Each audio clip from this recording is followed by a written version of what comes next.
અભય થઈને નિષ્પક્ષતાથી નિરપેક્ષ રીતે વાસ્તવિકતાનો અરીસો રૂપી સચોટ માહિતી લાવતો સત્યની સાથે અભય ટાઈમ્સ।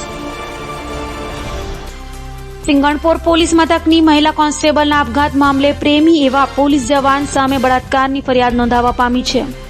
સુરતના સિંગણપોર પોલીસ મથકમાં ફરજ બજાવતી મહિલા કોન્સ્ટેબલ હર્ષના ચૌધરીએ કરેલા આપઘાત મામલે તપાસ કરી રહેલી સિંગણપોર પોલીસે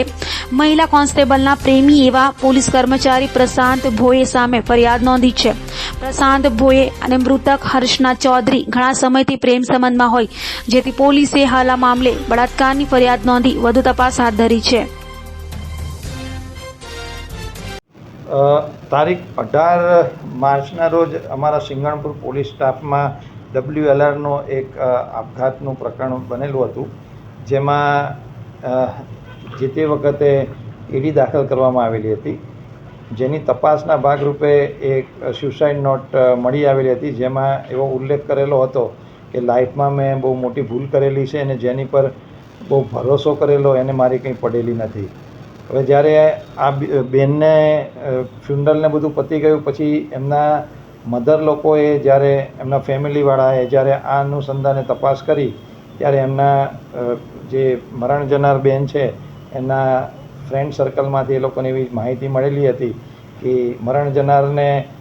જોડે કામ કરતા પ્રશાંત સીતારામ ભોયે એ બંને લોકો સિંગણપુર પોલીસ સ્ટેશનમાં સાથે નોકરી કરતા હતા। એ વખતે એ બંને વચ્ચે પ્રેમ સંબંધ હતો અને આ પ્રેમ સંબંધ વખતે આ લોકો વચ્ચે શારીરિક સંબંધ પણ રહેલો હતો અને આ લગ્નના નહીં થકવાના કારણે આ બેને સુસાઇડ કરેલું છે। એટલે ગઈકાલે એમના મરણ જનારના મધર છે માનુબેન મહેન્દ્રભાઈ ચૌધરી દ્વારા એક સિંગણપુર પોલીસ સ્ટેશનમાં એક ફરિયાદ આપવામાં આવેલી છે, જેમાં પ્રશાંત સીતારામ ભોય સામે એલિગેશન છે અને એ આધારે ફરિયાદ સિંગણપુર પોલીસ સ્ટેશનમાં દાખલ કરી IPC 376ની પેટા કલમમાં અને 406 અનુસંધાને ગુનો દાખલ કરી તપાસ હાથ ધરવામાં આવેલી છે અને આની અંદર જે કંઈ પુરાવા મેળવવાની પ્રક્રિયા છે હાલમાં ચાલુ છે। પુરાવા મળી આવે આરોપીની અટક પણ કરવામાં આવશે। મધરનું એલિગેશન એ જ છે કે એમને જ્યારે આ સુસાઇડ નોટમાં વાંચ્યું કે જેની પર બહુ ભરોસો મૂક્યો, જેને મારી કંઈ પડેલી નથી, એટલે એમના પરિવાર દ્વારા મરણ જનારના ફ્રેન્ડ સર્કલને પૂછપરછ કરવામાં આવેલી હતી અને એ પછી એ લોકોને એવું ધ્યાનમાં આવેલું હતું કે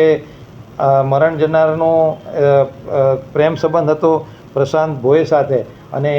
એ બંને વચ્ચે શારીરિક સંબંધ પણ બંધાયેલો હતો, પરંતુ એ બંને વચ્ચે લગ્ન થઈ નહીં શકવાના કારણે આ બેને સુસાઇડ કરેલું છે। એટલે એ લોકોએ પ્રશાંત ભોયની વિરુદ્ધમાં 376 અને લગ્ન કરવાની લાલચ આપેલી છે, એટલે વિશ્વાસઘાતનો 406 મુજબની કલમ હેઠળ ગુનો દાખલ કરેલો છે।